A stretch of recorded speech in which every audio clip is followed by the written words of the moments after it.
Voilà donc notre deuxième salle flexible. Alors on commence la visite par deux petits endroits pour brainstormer exactement comme on avait en 120, donc sur la salle à côté, sur notre première salle flexible.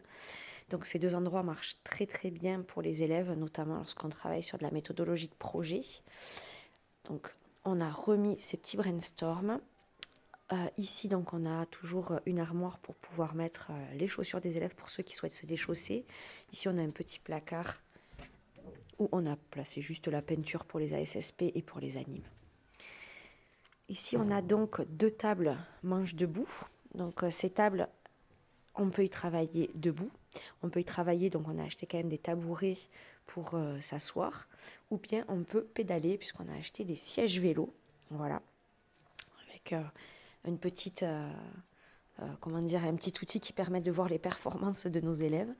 Donc du coup là on a deux sièges vélo pour le moment. On voit un petit peu comment ça fonctionne et on en achètera davantage si jamais. On voit déjà que les élèves se précipitent dessus évidemment.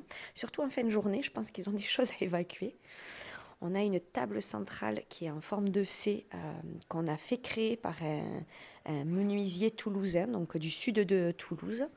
C'est une table qui n'existait pas et qu'on a donc dessiné, imaginé et fait créer.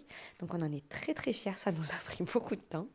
C'est la société La Planche qui nous l'a créée. Donc c'est une table sur laquelle on peut mettre autour 12 élèves.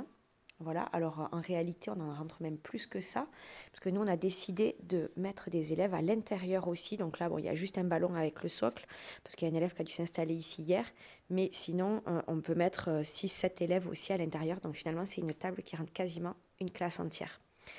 On a demandé à avoir un plateau relativement large de 80 cm, ou 70, pardon, je crois, qui va permettre aux élèves de travailler en face à face. Voilà, donc c'est vraiment une table qui permet plein de configurations finalement. Donc voilà, c'est une table qui nous tenait vraiment à cœur.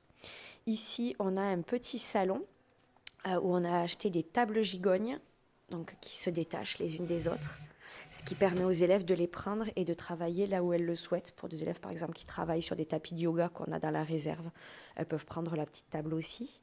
Donc là, il y a pas mal de place aussi. On a donc toujours nos ballons d'assises qui fonctionnent très bien. Une petite armoire où on range tout le matériel. Bon, ça, c'est les petits panneaux ateliers. On attend d'ailleurs les supports de ces panneaux qui vont nous être créés aussi avec le même bois que la table, donc offert par l'entreprise. Et ensuite, évidemment, deux postes informatiques, alors uniquement deux. On a réussi à en avoir deux, on essaie d'en avoir un troisième. L'imprimante va arriver avec donc des sièges toujours pareil, sur lesquels on peut se mettre à genoux ou sur lesquels on peut avoir nos fesses à ce niveau-là et écrire sur cette partie. Voilà, donc nouvelle salle, finalement beaucoup plus petite que l'autre, mais qui rentre pas mal d'élèves. On avait une seule demande de notre chef d'établissement, c'était qu'il y ait au minimum 20 places assises. Finalement, on est sur une quarantaine de places assises. Donc, comme quoi, avec même des toutes petites salles, on peut créer quelque chose de pas mal. Voilà, voilà.